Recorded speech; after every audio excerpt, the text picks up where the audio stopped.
I wake up and there is a shadowy person standing next to my bed. Wanna get creeped out? Get ready with me while I talk about some of the creepiest things that have ever happened to me. Also, if you don't believe me, I don't blame you, because I probably wouldn't believe me either. I am a healthy skeptic, meaning I believe in a lot of things that are supernatural, but I don't believe every story that anyone ever tells me. We're gonna start off strong with something that happened when my great-grandma died.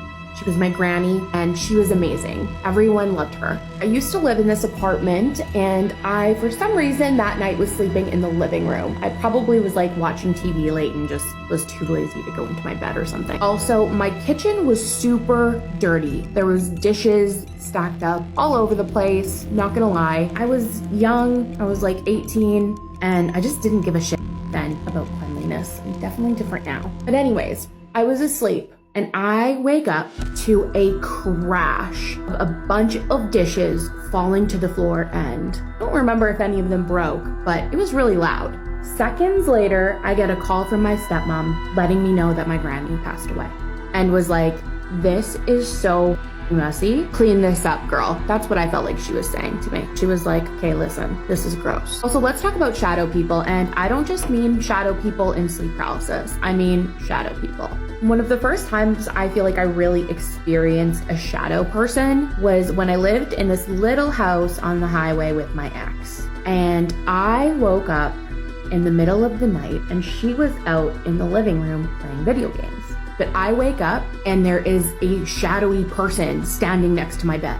I scream and run out of that room faster than I've ever done any physical activity. Run out into the living room and my ex is obviously in the living room. And I'm like, there was just someone in our room. Like, I swear I saw a person standing next to our bed. And she does not believe in anything supernatural or paranormal. She's just not that kind of girl. And then I'm like, you know what? Obviously I'm crazy. Obviously it was nothing. Like, I'm obviously crazy. And I go back to bed, but I'm like, I'm really freaked out by that. The next time I wake up in my bed in the same house, dating the same person, and my ex is sleeping next to me. I can see her shadowy body next to me. But then I hear her playing video games out in the living room. And it's like 2 or 3 in the morning. Again, I scream and I run out of that room again faster than I've ever done any exercise in my entire life.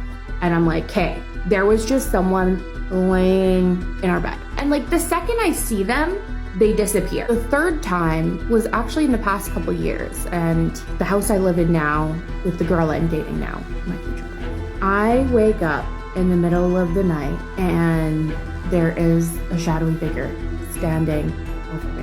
And it's not sleep paralysis, because I get sleep paralysis. I know what sleep paralysis is. And again, I scream. My girlfriend doesn't even wake up to my scream, which is like, okay, so that's great. I sleep in the bed closest to the door, which means if there's a serial there, I'm totally gonna first. I'm probably gonna scream. She won't even hear me. She won't even be able to help. She won't even be able to survive. She'll probably sleep right through it. Does anyone else wake up to see shadowy figures standing over them in their sleep, and not sleep paralysis? Because obviously that happens in sleep paralysis too. This isn't sleep paralysis and it feels really real. My most recent experience was I was watching New Blood Universe use a Ouija board, and I was watching my phone really intently, and I turned around to look at my dog, and I swear there was something standing and looking over my shoulder to the point where it made me jump and yell. This was not me waking up in the middle of the night. This was happening in real time during the day. I was home alone, but it was during the day. It literally scared me to my core. I was so freaked out, and I was thinking about it last night and I was just so freaked out.